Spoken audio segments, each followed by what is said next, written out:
This is Food Chemistry Unit 2, Chapter 23, Mixtures, Solutions, Colloidal Dispersions, and Suspensions.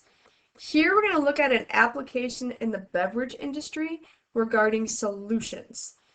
So I'm going to take you through everything that's involved in creating soda, right? Sodas are solutions, but there's a lot involved to making them. So I just thought I'd give you a little snapshot here of what this looks like. So carbonated drinks are solutions.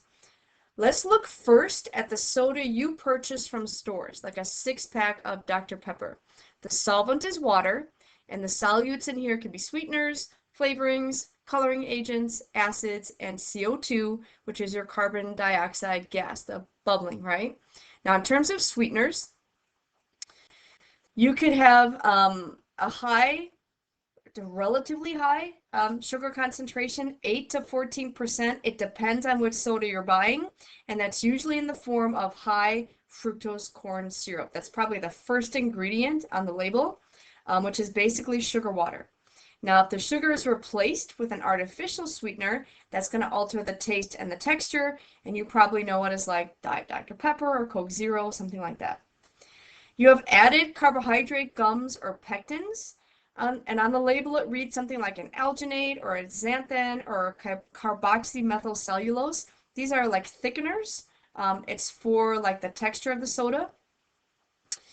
Now, in terms of a container, sodas, you could have, right, these cans, or like the metal can, or you could have soda that's sold in a clear plastic container. But now you've got your soda exposed to light, and that's another factor that's involved that could break down the soda or break down the plastic.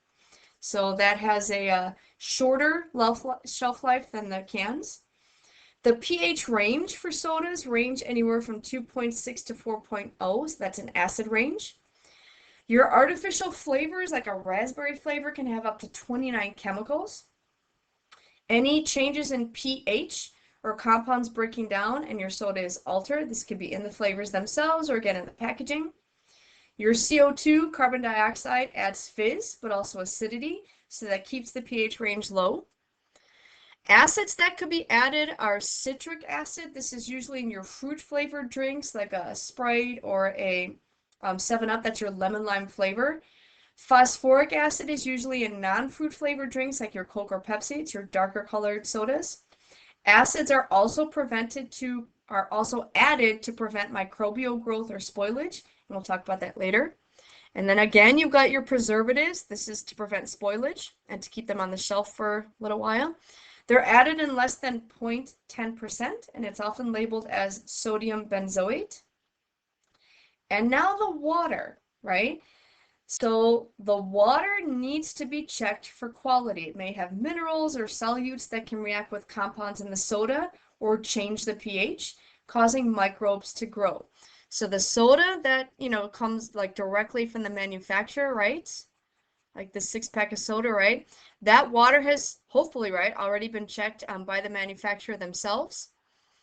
But now when you go into a place to eat and get soda that you purchase at a restaurant or a freshman stand where you can go back and refill it, the manufacturers provide the syrup, but the water comes from the cellar. So just keep in mind there might be less quality control, and this is why often the taste is different. I didn't say it's bad, it's just different from what you get in a bottle or a can. My personal opinion, I think it's less concentrated. It's going to taste good, right? Because you're eating it with fast food, and just the nature of fast food and soda, they just taste good, right? So to your palate, you're probably like, oh, this is really, really good. But if you had that next to something that was like straight from the can, I just think you might notice it's not quite as concentrated. They're supposed to add it in the proper ratio, which a lot of my students that work in the food industry tell me that it is, but it might not, right? You might run into an issue once in a while, especially with your clear flavored drinks like your Sprite or 7-Up. That looks like water, right? So it's kind of easy to kind of dilute that, but that's all based on personal opinion. Just letting you know the water is not as controlled as when you buy it from the manufacturer. That's the point. Okay, now mass percent. So before we try to figure this out mathematically, let's look at how it affects things in the food industry. How about freezing points and boiling points? So if you remember, water freezes at 0 degrees Celsius and boils at 100 degrees Celsius. That's where the thermometer comes from, right? Celsius thermometer. If salt or sugar is added to water, the freezing point can drop and the boiling point can rise. Changes in temperature of that water depend on the mass percent of the solution added. So for example, if you add a 10% salt solution to water, it could lower the freezing point more than a 5% salt solution because it's got a higher concentration. It's got a higher mass percent. This is why salt is added to streets when it snows, right? This salt lowers the freezing point of the snow or the water on the street so that it remains like a liquid, or at least like slushiness, right? Instead of turning quickly to ice, which it will do in cold temperatures. But this same concept can be used to make homemade ice cream. Salt is added to ice, which drops the freezing point of that ice, and it allows ice cream to freeze quickly, and it can all be done in Ziploc bags. It's a pretty cool concept. Mass percent also affects vapor pressure. So the mass percent, if it's increased, the pressure of the solution will increase. So this is why hard candy, if it's left uncovered, right, and exposed to air, becomes sticky. Candy is concentrated sugar, and it'll start to absorb water from the air. This is why soda goes flat if left open. The pressure above that liquid is reduced. Gas bubbles out of solution until none are left in the liquid. All right, so what exactly is this mass percent that I speak of? So let me get a color here.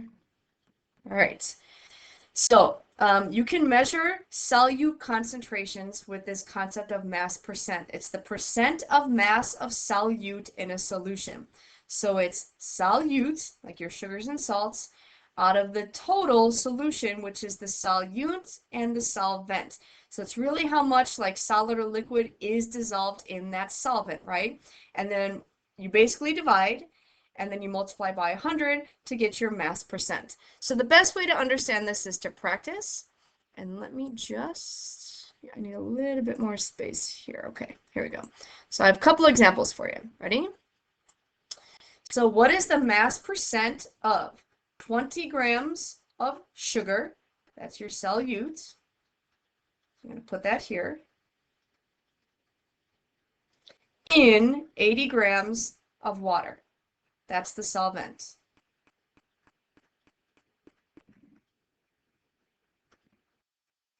Okay, so mass percent is solute, right? That's always on the top, but you've got to be careful. The solvent has to be combined with that solute to get a total. So here's what I mean. So for our formula, you're going to keep this 20 grams, that's the sugar, but the total on the bottom, you've got to be careful. You have to add these two together to get the total. So the total is 20 plus 80, which 8, 9, 10 is 100. So that is what goes on the bottom. It's not 20 out of 80 because you want the total solution. And then you times it by 100. So if you've got a calculator, okay, so ready? I mean, you can probably figure out what this is, but just let me plug it in to make sure. So 20 out of 100 is 0.2, right?